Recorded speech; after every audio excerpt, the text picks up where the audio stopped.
basically a 50-year-old man can look more like a 60-year-old man when it comes to testosterone if he is not getting enough sleep and enough quality sleep.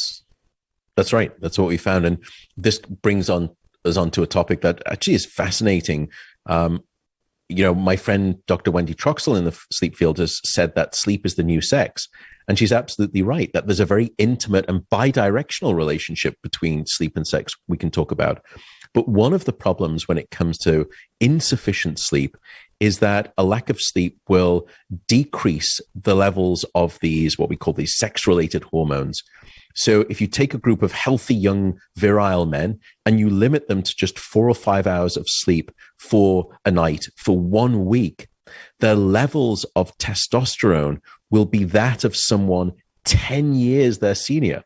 So just as you said, a lack of sleep will age a man by almost a decade in terms of that critical aspect of wellness and virility. And I should note, by the way, that we see equivalent impairments in female reproductive health caused by a lack of sleep.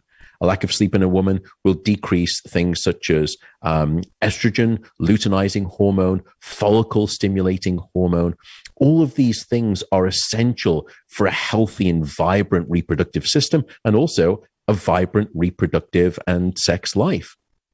So, I mean, if we do all these tips, we're going to be so healthy because we're not going to be really boozing it up and we're not going to be on drugs and we're going to be limiting caffeine. And the other pieces of it are we are going to be ideally having sex more before we go to sleep and then not overeating the next day. Because if you don't get enough sleep, you tend to overeat. I think most people can understand that anecdotally. And if you're having sex before you go to bed, your odds of having a good night's sleep and of falling to sleep relatively easily are pretty good. They go up. Yeah, so this is where this is probably one of the only topics in terms of sleep and sex where I bring good news. For the most part, I'm pretty, a bit of a downer when it comes to caffeine and alcohol and sleep. I'm desperately unpopular. But so coming back to it, what we have found is that when you are getting sufficient sleep, firstly, your relationship is better. Because when you're not getting enough sleep, you have, firstly, more conflict in your relationship with your partner. Second, and this was a study done here at UC Berkeley, second, your ability to resolve that conflict is nowhere near as effective. You can't move past those arguments. And what we discovered is the reason why. Because when you're not getting sufficient sleep, you lose what's called your empathetic sensitivity, your ability to understand someone else. We know that's true. Particularly your partner.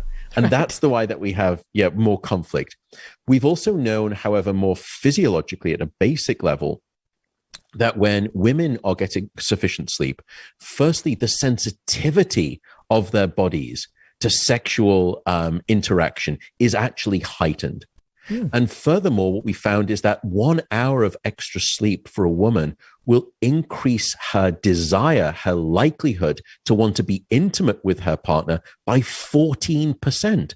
I showed that to Doug on the plane too. So, if he's thinking, look, can we not just go out tonight and stay up a little bit late? You can say 1 hour of extra sleep and I'll leave it and you can take your bedroom chit chat all you want after that. But then, conversely, what we know is that it's not just that sleep improves your sex life, but sex improves your sleep life. What we found is that people who have sex, as long as it results in orgasm, which is a big caveat, and maybe I could be stereotypical and say, guys, please do listen to that part of the equation. Sex, as long as it accomplishes orgasm, is associated with a faster ability to fall asleep and also a higher quality of sleep at night. Some of the reasons are because of the release of critical hormones, things like oxytocin for women and vasopressin for men. Both of those things will actually bring about the engagement of the quieting branch of the nervous system and shift you away from the fight or flight branch of the nervous system, which is what has to happen for good sleep. And we also know if it's sex with yourself too? Wonderful question.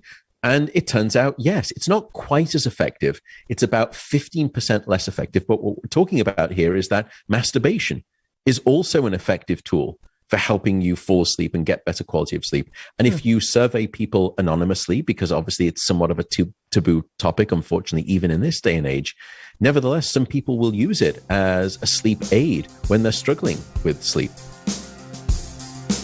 Hey, thanks so much for watching. If you like what you just saw, hit the subscribe button for more clips and full episodes.